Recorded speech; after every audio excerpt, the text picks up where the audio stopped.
The apple. It calls to me.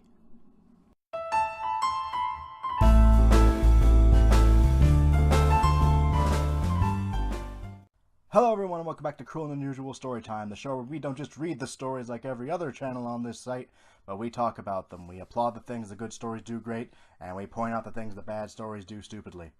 For those of you just joining us, I'm your host, Simon Dexter, the host that never shuts up, as that will become more and more evident as you watch this. For those of you here back to see me again, hello. You survived another hiatus. Good on you. I'd actually get used to those happening from time to time, because every time I say, oh, that's not going to happen again, and then it totally happens again. There's one thing I've proven time and time again, I at least always come back. Now today we're actually doing something we've never actually done on this channel before, because we're actually going to go back and reread a story that I've already read. Because you see, once upon a time, I started a little story called Happy Appy. And it was definitely an experience, but I never actually finished it. And it's one of the few stories on this channel I've never finished. Now, if I had a long story and I didn't finish it, there's usually a reason, like Patrick's Diabetes and Celestial Heroes, they vanished entirely.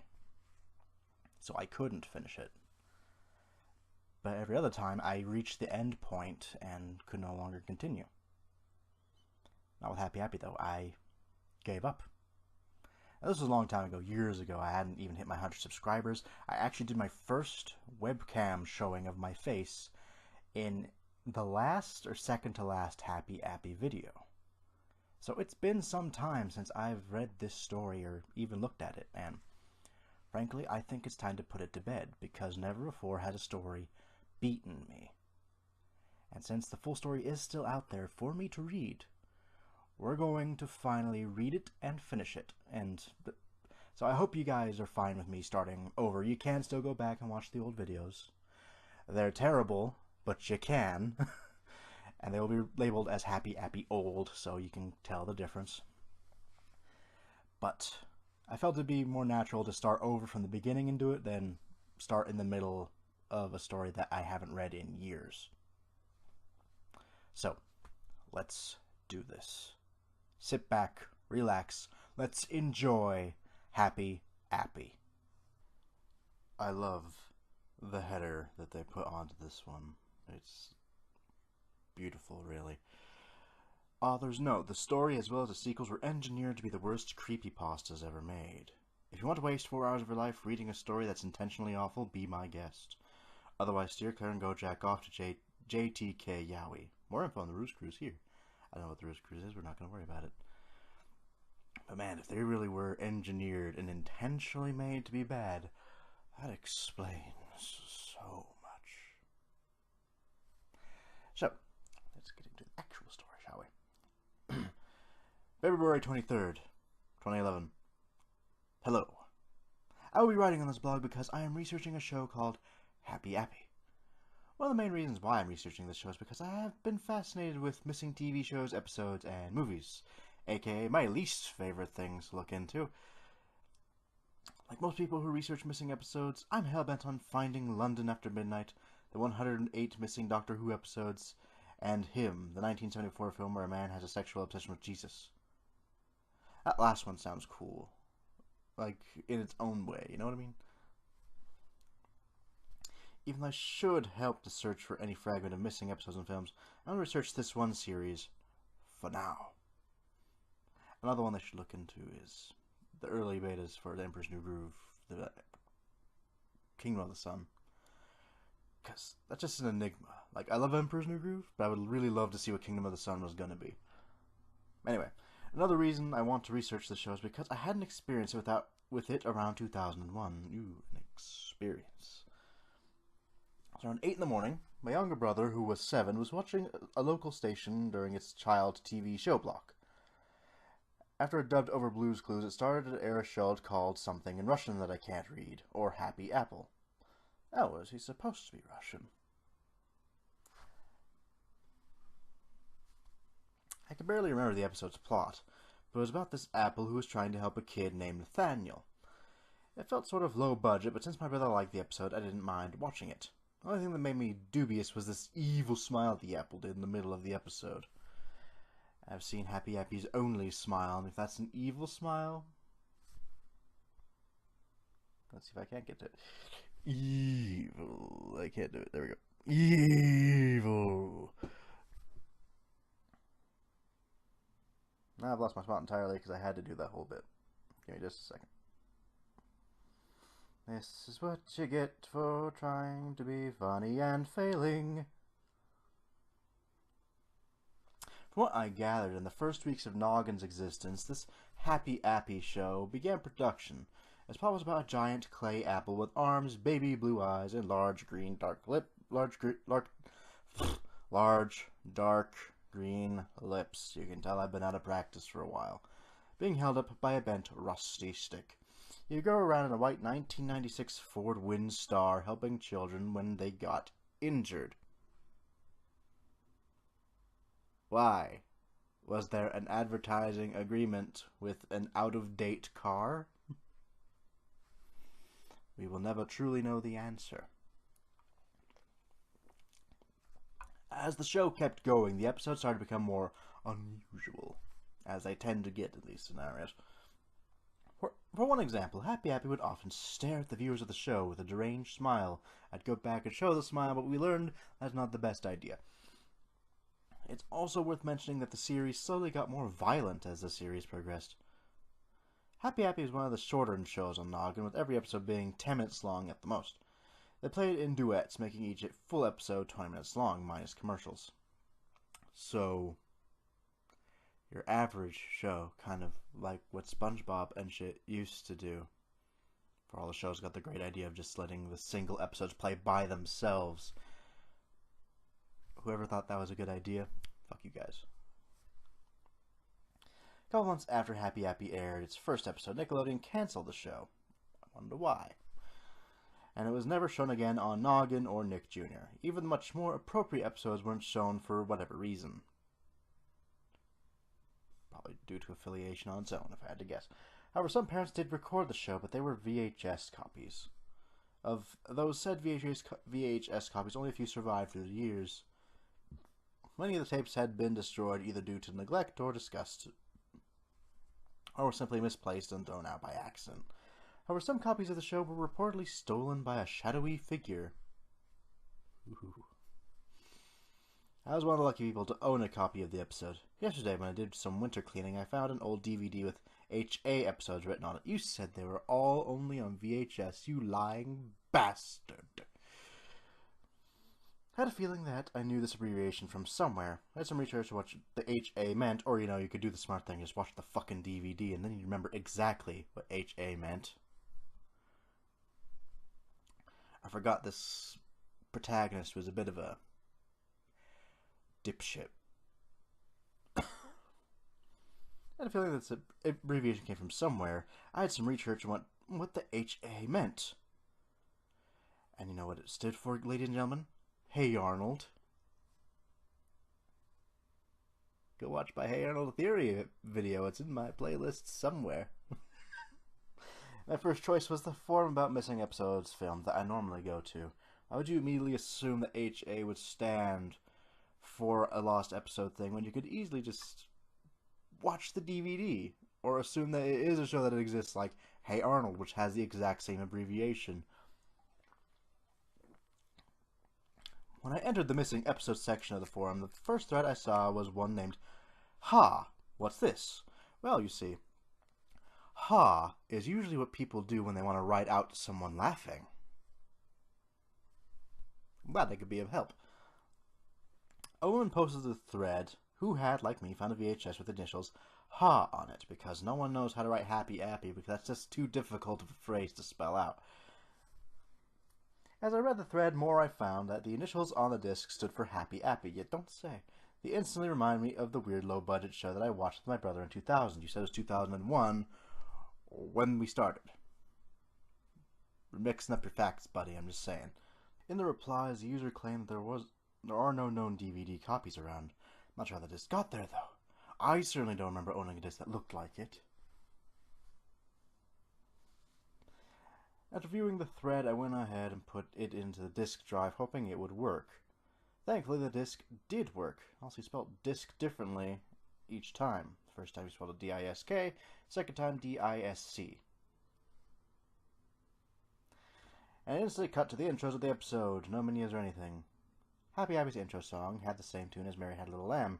It went something like this. Happy, happy, happy, happy, happy, happy, happy, happy, happy, happy, happy, happy. It's the kids all day. Then it goes to another verse we're not going to do. Episodes 1 and 2 were called Happy's Vacation and Hurt Happy, respectively. Now, wouldn't his name technically be Appy? Isn't Happy more the, I want to say adjective? You know, something that's describing him. He's happy, Appy, so I don't know. Happy's vacation was exactly what you'd expect. Happy Appy goes on a vacation to the beach, heals injured kids, and even talks down a bully into not hurting a child. Hurt Happy was about Happy's stick getting broken, and the kids teaming up to help Happy Appy by giving him bandages and fruit. I think a fruit eating fruit has some kind of bad implications, because I think giving a fruit would be giving like a human monkey. It's just something you don't eat. Those are people who eat monkey. Shouldn't though. Nothing seemed out of place when I first saw it, but when I saw it a second time, the episodes looked questionably odd. When Happy was driving his van to the beach, actually is the Ford Windrider or whatever a van? I'm not going to look into it. We're not going to worry about it right now, but I'm just going to call shit on that just in case I'm right. Yeah. I lost it. God, Happy's vacation a few seconds skipped. First, I ignored it, saying that could be a scratched DVD, which you'd have every reason to believe that could be the case, especially if it's an old DVD you found in a closet. When I checked the disc, it had no scratches on it whatsoever. Also, during the fruit scene in Hurt Happy, the kids gave him an apple for whatever reason. It could have been a mistake by the producers, though. See? I'm not wrong. Giving a fruit is weird. I really gotta stop saying that. It's kind of weird on the tongue. Fruit. Finally, I noticed some things in Hurt Happy that looked out of place. In Happy's van, during the intro of Happy's Vacation, there was what looked like the border of the Hope poster. Which Hope poster? Explain yourself.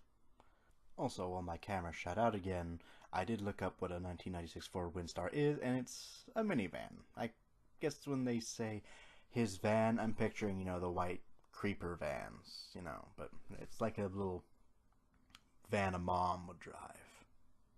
So, he wasn't being stupid, I was being stupid. There's usually a good, fair mix of both in this show.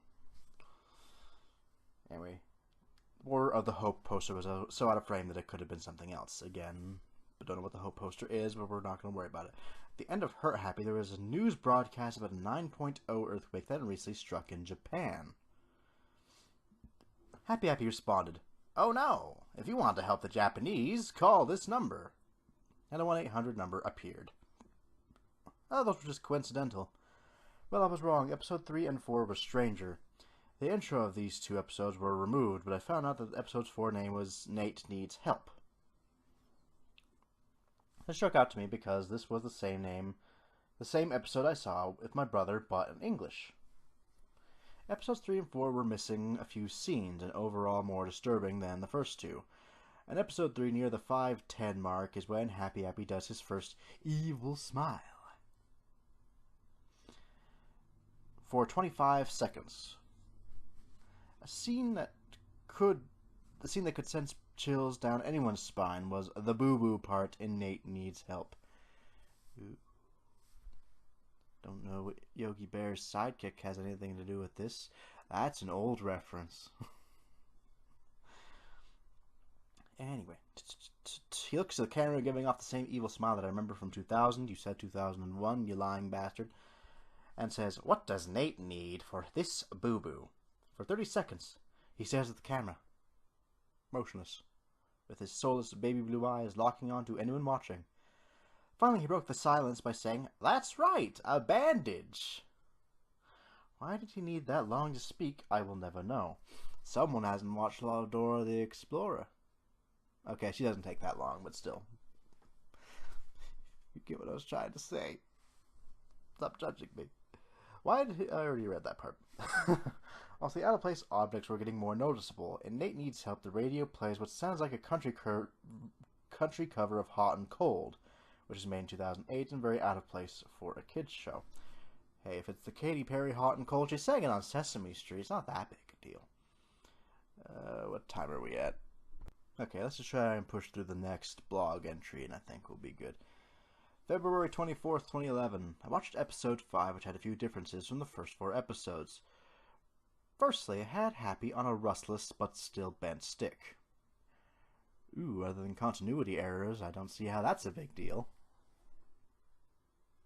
Secondly, this episode was somewhat disturbing. The theme song played, and the name of the episode is revealed as Monkey Bar Mishap. It started with Happy Appy in his van driving to the playground when he sees a kid crying near some monkey bars. Once he parks the van and goes to the monkey bars, Happy finds out that the kid had fallen off them, cutting his little finger open. Happy Appy said, "What does Jake need to heal with, kids?" He gave off his evil smile at the screen for a couple of minutes. Enough time to read a page of a book, preferably the Bible, to him.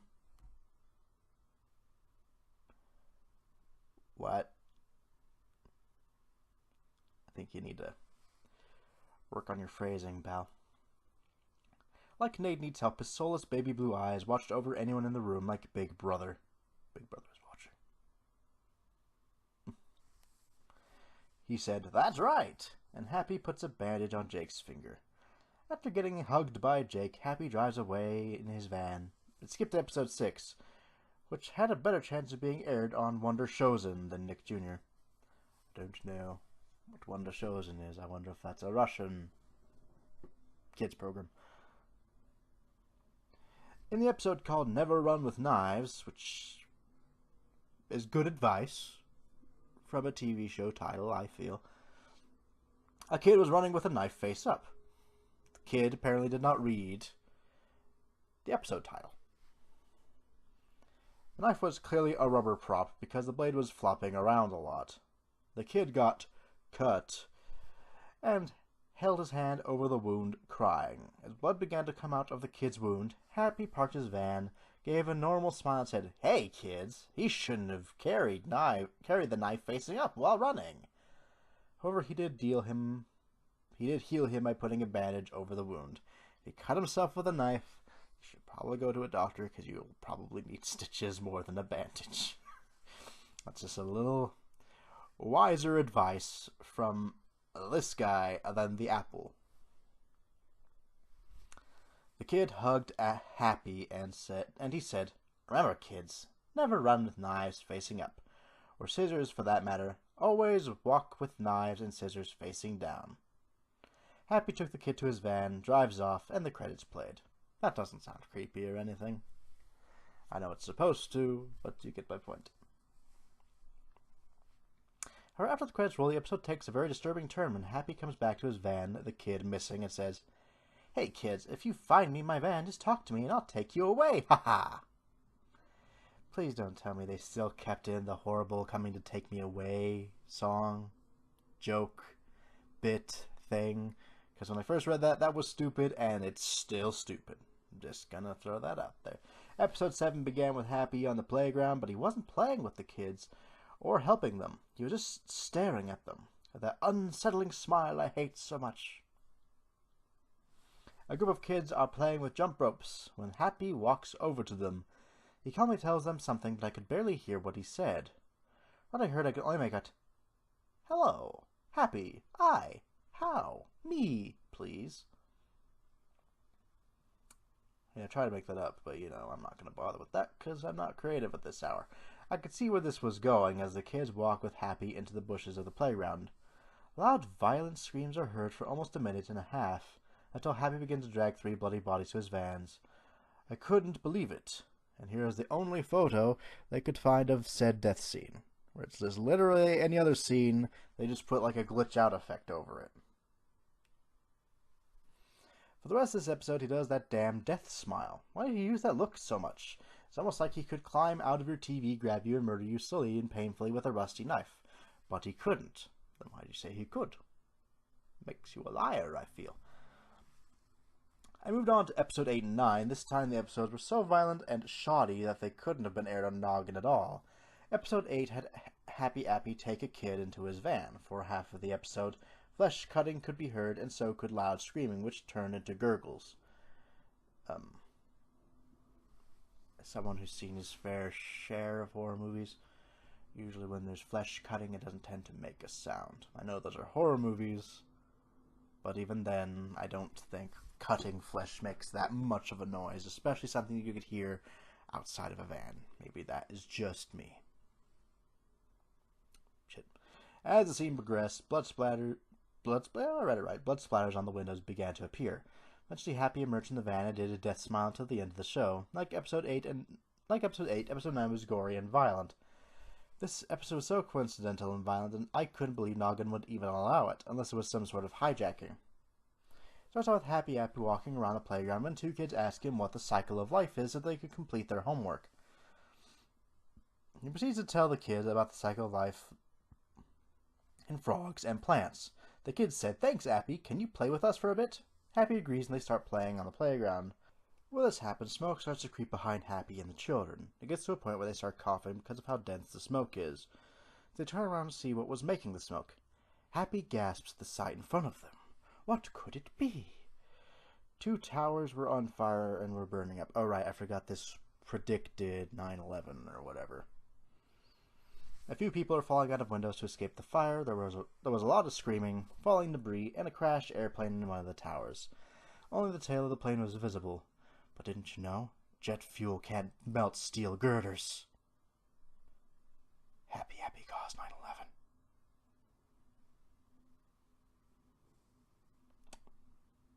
I stop making jokes, so I keep losing my spot.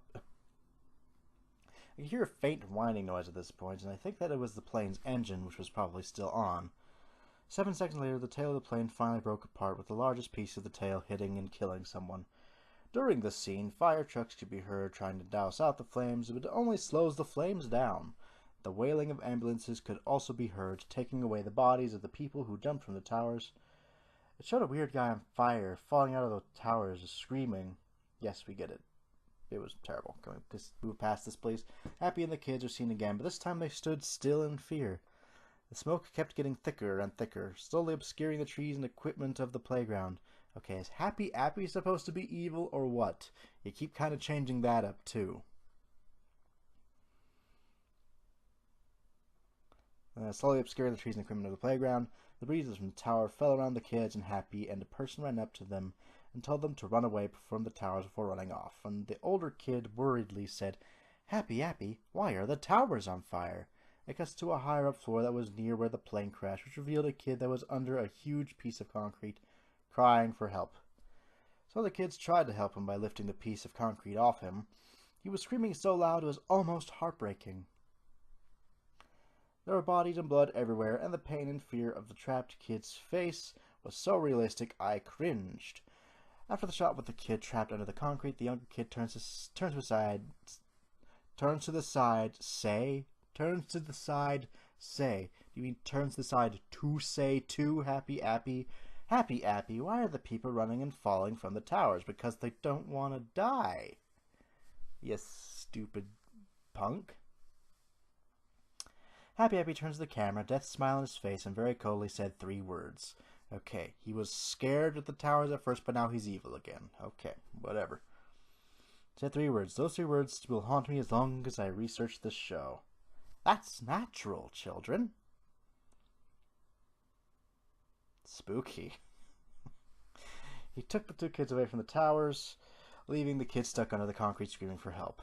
When the credits rolled, the audio of the scene kept playing, and at the end, before the video cuts out, something collapsed, making a very loud noise that could scare anyone watching. I jumped out of my seat. Was Happy a Deathbringer in the form of an apple? Or was he a master predictor? The episode somehow predicted 9/11. I have to watch episodes 10 and 11 to see if there was anything else predicted.